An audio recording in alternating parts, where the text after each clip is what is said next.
സത്യത്തിൽ B J പിക്കകത്ത് കത്തിപ്പുകയുന്ന ആഭ്യന്തര കലഹത്തിൻ്റെ കറുത്ത പുകപടലങ്ങൾ പടരുകയാണ് ബി ജെ പി.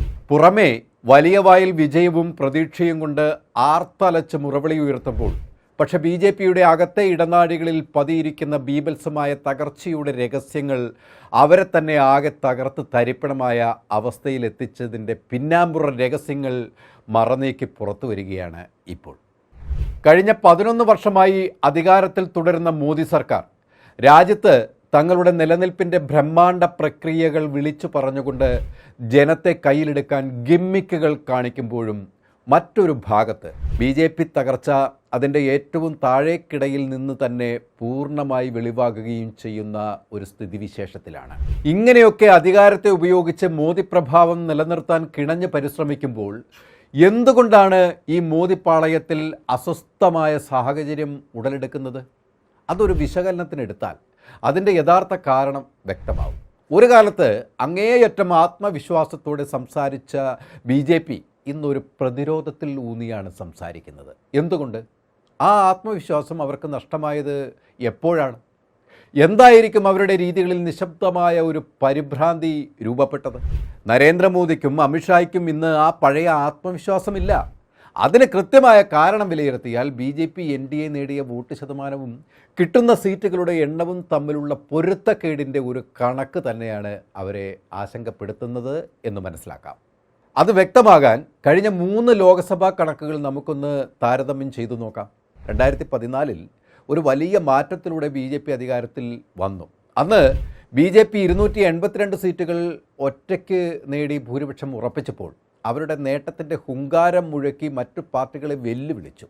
അന്ന് അവരുടെ വോട്ട് ശതമാനം 31%. എൻ്റെ മുന്നണിയായി നോക്കിയാൽ മൊത്തം 335 സീറ്റുകളായിരുന്നു അന്ന് നേടിയത്. അത് 2019 എത്തുമ്പോൾ അത് കുറച്ചുകൂടി ശക്തമായി കാണാം. ബി ജെ പി തനിച്ച് 303 സീറ്റുകൾ നേടി. വോട്ട് ശതമാനം 37.4% എന്നതായിരുന്നു.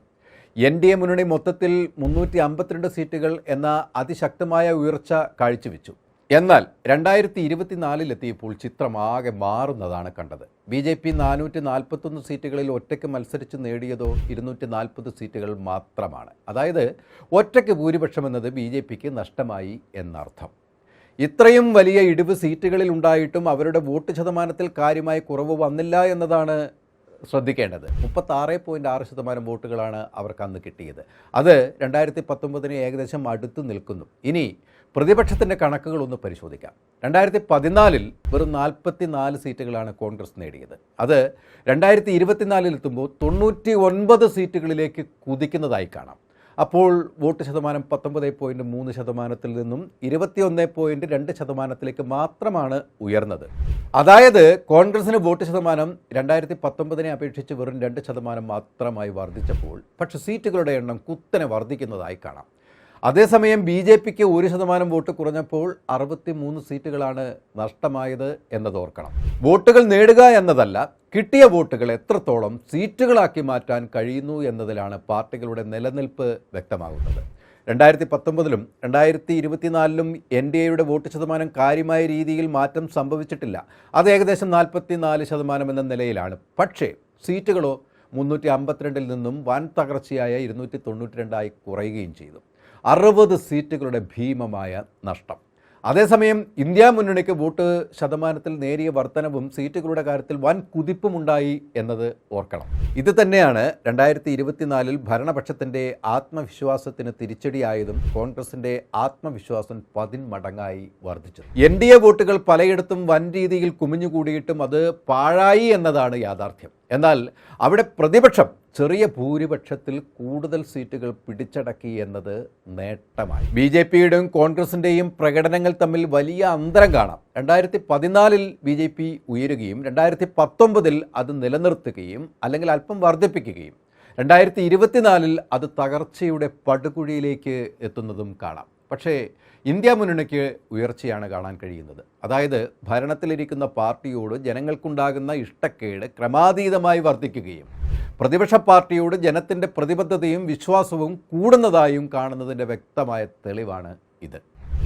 ഇരു മുന്നണികളിലുമുള്ള സഖ്യകക്ഷികളുടെ പ്രകടനത്തിൽ സംഭവിച്ച വ്യതിയാനവും അവരുടെ നിലയും മുന്നണികളെ ബാധിച്ചു എന്ന് വേണം കരുതാൻ. അതായത് 2004 സഖ്യകക്ഷികളുടെ മോശം പ്രകടനം NDAക്ക് തകർച്ച പ്രദാനം ചെയ്തു.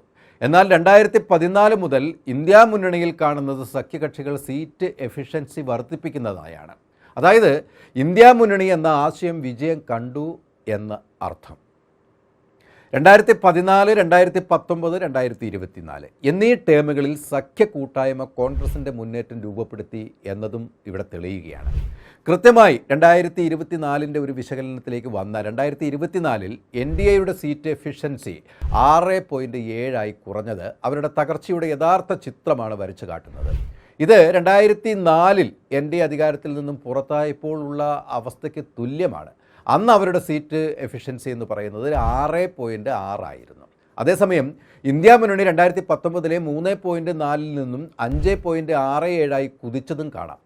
അപ്പോൾ ഒന്ന് മനസ്സിലാക്കാം, ഭരണപക്ഷത്തിനോട് നിലവിലെ സാഹചര്യത്തിൽ നിന്നും ജനം തിരിഞ്ഞു കൊത്തുന്നു എന്നും പ്രതിപക്ഷത്തോട് ആളുകൾ അടുക്കുന്നു എന്നതും. ഈ കണക്കാണ് മോദിയെയും അമിത്ഷായെയും അസ്വസ്ഥമാകും. 2014 ഈ വിജയം BJPക്ക് തലനാരിഴയ്ക്കുള്ള ഒരുതരം ഞാണിന്മേൽ കളിയിൽ കഷ്ടിച്ച് രക്ഷപ്പെടുകയായിരുന്നു. ഈ പരാജയം വ്യക്തമായ തകർച്ച BJPക്ക് പ്രകടമാക്കുന്നു എന്നതാണ്. എങ്കിലും ഈ കണക്കുകൾ അവരെ പരവശരാക്കിയിട്ടുമുണ്ട്. വലിയ പ്രതിസന്ധി സൃഷ്ടിക്കുന്നുണ്ട് അവർക്കിടയിൽ. മറുപുറത്ത് പ്രതിപക്ഷം ശക്തി ആർജിക്കുന്നതും അവർക്ക് സഹിക്കാൻ പറ്റാത്ത രീതിയിലേക്ക് എത്തിക്കഴിഞ്ഞു. അതിന് കാരണം വ്യക്തമാണ്. വിലക്കയറ്റം, തൊഴിലില്ലായ്മ, രാജ്യതന്ത്രത്തിലുള്ള പരാജയം, അഴിമതി, സ്വജനപക്ഷപാതം, ഇന്ത്യ പാക് യുദ്ധത്തിൽ സ്വീകരിച്ച നയങ്ങൾ, ഇന്ത്യയുടെ അതിർത്തി സംബന്ധിച്ച് നിലനിൽക്കുന്ന പ്രതിസന്ധികൾ, ന്യൂനപക്ഷങ്ങളോടുള്ള സംഘപരിവാർ ആക്രമണങ്ങൾ, ഭരണകക്ഷിയുടെ നയങ്ങൾ, മണിപ്പൂർ കലാപം, SIR വോട്ട് കൊള്ള, വർഗീയ ചേരിതിരിവ് തുടങ്ങിയ അതിരൂക്ഷമായ രാജ്യം നേരിടുന്ന വെല്ലുവിളികൾ ജനം വിലയിരുത്തി കഴിഞ്ഞു. 10 വർഷത്തിലധികമായി ഭരിക്കുന്ന മോദി സർക്കാരിൻ്റെ ഭരണം ശരിക്കും തീച്ചൂളയിൽ പെടുത്തിയെന്ന് മാത്രമല്ല, രാജ്യത്തിൻ്റെ ജനാധിപത്യത്തെ തകർത്ത മോദിയുടെ രീതികൾ രാജ്യത്തെ ആകമാനം ചുഴറ്റിക്കളഞ്ഞു. രാഹുൽ ഗാന്ധി ഉയർത്തിക്കൊണ്ടുവന്ന വോട്ട് കൊള്ളയുടെ തെളിവുകൾ ലോകരാഷ്ട്രങ്ങളിലടക്കം രാജ്യത്തിൻ്റെ പ്രതാപത്തിന് മങ്ങലേൽപ്പിച്ചു കഴിഞ്ഞു. ഇനി മോദിയുടെ മുന്നിലെ വഴികൾ അടഞ്ഞ അവസ്ഥയിലാണ്. ഏത് തരത്തിലുള്ള പ്രഖ്യാപനങ്ങൾ നടത്തി ഭരണം നിലനിർത്താൻ ശ്രമിച്ചാലും അതൊക്കെ വെള്ളത്തിൽ വരച്ച വര പോലെ ആവുമെന്നത് വലിയ പ്രതിസന്ധി തന്നെയാണ് BJPക്ക്. അതുകൂടാതെ തങ്ങളുടെ പാളയത്തിൽ തന്നെ ഉരുണ്ടുകൂടുന്ന അസ്വാരസ്യങ്ങൾ മോദിയെയും അമിത്ഷായെയും ചുഴറ്റിയടിക്കുകയാണ്. BJPയുടെ തന്നെ ഏറ്റവും ശക്തമായ UP അടക്കം എതിർപ്പിൻ്റെ കടുത്ത ശബ്ദങ്ങൾ പൊന്തുന്നു എന്ന് മാത്രമല്ല, RSS ഉയർത്തുന്ന വെല്ലുവിളികളും ചില്ലറയല്ല. കേന്ദ്ര സർക്കാർ അവർക്ക് അനുകൂലമായ നീക്കങ്ങൾ സ്വപ്നം കണ്ട് രാജ്യത്താകമാനം നടപ്പിലാക്കിയ SIR അവരെ തിരിഞ്ഞു കൊത്തിയത് ഞെട്ടലുളവാക്കി കഴിഞ്ഞു. സംസ്ഥാനങ്ങളിലൊക്കെ തന്നെ ആയിരക്കണക്കിന്, ലക്ഷക്കണക്കിന്, കോടിക്കണക്കിന് വോട്ടുകൾ BJPയുടെ ശക്തമായ വോട്ട് സ്ഥലങ്ങളിൽ പോലും കരട് രേഖയിൽ നിന്ന് കൊഴിഞ്ഞു പോയത് അവർക്ക് കനത്ത തിരിച്ചടിയായി. ഇത് മുൻ തിരഞ്ഞെടുപ്പുകളിൽ വോട്ട് ചെയ്യപ്പെട്ടവരാണ് എന്നത് BJPയുടെ കള്ള വോട്ടുകളിലേക്ക് വെളിച്ചം വീശുന്ന യാഥാർത്ഥ്യമായി പൊന്തി വരികയായിരുന്നു. അപ്പോൾ തെരഞ്ഞെടുപ്പ് കമ്മീഷനെതിരെ ഇപ്പോൾ ഹൈക്കോടതിയിലും സുപ്രീം കോടതിയിലും എത്തിപ്പെട്ട പരാതികൾ അത് മോദിക്ക് മുന്നിൽ പ്രതിസന്ധികൾ കടുപ്പത്തിലാക്കി കഴിഞ്ഞു. മോദിയുടെ ഇംഗിതത്തിനനുസരിച്ച് പ്രവർത്തിച്ച തെരഞ്ഞെടുപ്പ് കമ്മീഷണർ ജ്ഞാനേഷ് കുമാറിൻ്റെ ചെയ്തികളെ ചോദ്യം ചെയ്ത് പ്രതിപക്ഷം രംഗത്ത് വന്നതോടെ സംഗതി ആകെ കൈവിട്ടു പോയി മോദിക്ക്. പുറത്തുവരുന്ന വിവരമനുസരിച്ച് ഇക്കാലയളവിൽ നടന്ന തിരഞ്ഞെടുപ്പുകൾ തന്നെ ഇപ്പോൾ സംശയമുനയിൽപ്പെട്ട് കഴിഞ്ഞു എന്നതാണ്.